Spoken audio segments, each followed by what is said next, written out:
wote wamejikita kwa kusema kuwa kata mti panda mti, mabadiliko ya tabia nchi yamepelekea kupungua kwa mvua. Hoja ya moja kwa moja inayohusiana na ukataji miti na upungufu wa mvua ni hoja ya elimu ya msingi ya mazingira inayobeba uhalisia wa Tanzania.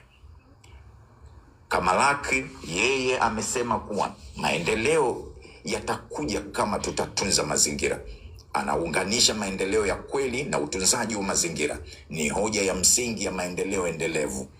Sasa ukiangalia mchango na ule wa wengine ambao tumekuwa tukichangia hapa, tathmini ya jumla imekuja kwenye maeneo kadhaa. Kwanza, nguvu za mjadala, ushirikishwaji mpana.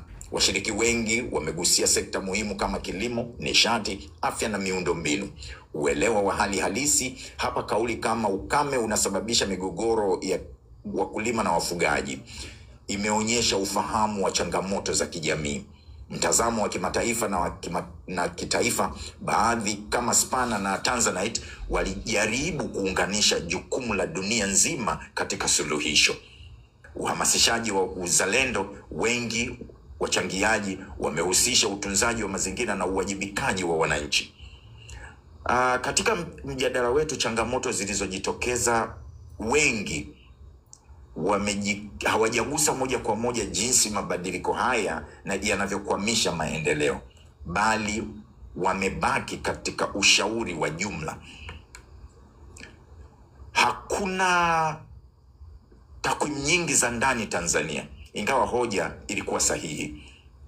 Wadau wachache walijirudia, mfano mada ya miti na taka, jambo linaloonyesha uelewa wa pamoja lakini si wa kina. Sasa kwa ushauri na maoni ya mjadala mzima, wengi wamechambua kwenye maeneo matatu. Kwa serikali imetakiwa kuongeza bajeti ya miradi ya kukabiliana na tabia nchi, lakini serikali imetakiwa kuweka ruzuku kwa teknolojia rafiki za kilimo cha umwagiliaji, mbegu zinazostahimili ukame, lakini vile kuendeleza elimu ya mazingira katika shule, vyuo na jamii. Kwa wananchi, wachangiaji wameshauri kuwa ni lazima kupanda miti na kutunza vyanzo vya maji, kuepuka utupaji taka holela na kuchoma misitu, lakini kutumia nishati mbadala kama gesi, sola na majiko banifu, lakini kujihusisha na shughuli za kijamii za usafi na uhifadhi. Kwa jumuiya za kimataifa ambazo mataifa makubwa yanachangia kikamilifu katika uharibifu wa hewa ulimwenguni, wachangiaji wamesema ni lazima tuendelee kusaidia Tanzania kifedha. Hizi nchi zisaidie Tanzania kifedha na kiteknolojia kupitia mikataba ya kimataifa kama Paris Agreement. Ni lazima mataifa makubwa yahakikishe haki ya mazingira, climate justice. Nchi zinazochangia zaidi uchafuzi zisaidie zaidi kifedha. Hosti, kwa kumalizia, mjadala huu umeonyesha uelewa mzuri kwamba mabadiliko ya tabia nchi si suala la wataalamu pekee, bali ni changamoto ya taifa zima.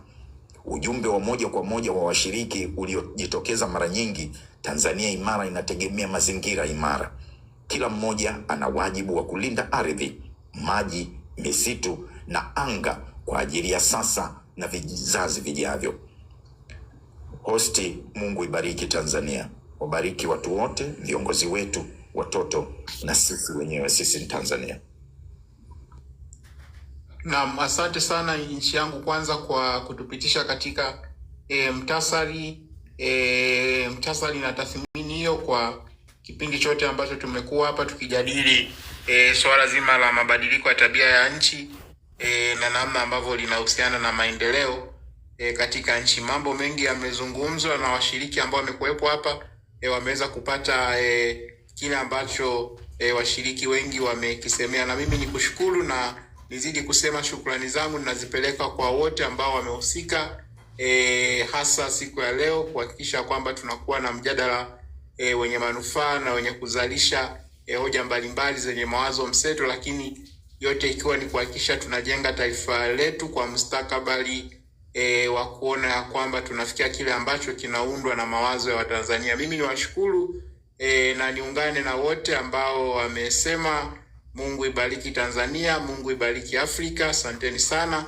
niwatakie usiku mwema mpaka hapo Mungu atakapotukutanisha majira ya saa 2 kwa ajili ya kuanza mjadala ambao utakuwa leo siku ya kesho. Asanteni sana tena, na Mungu awajalie usiku mwema. Alamsiki.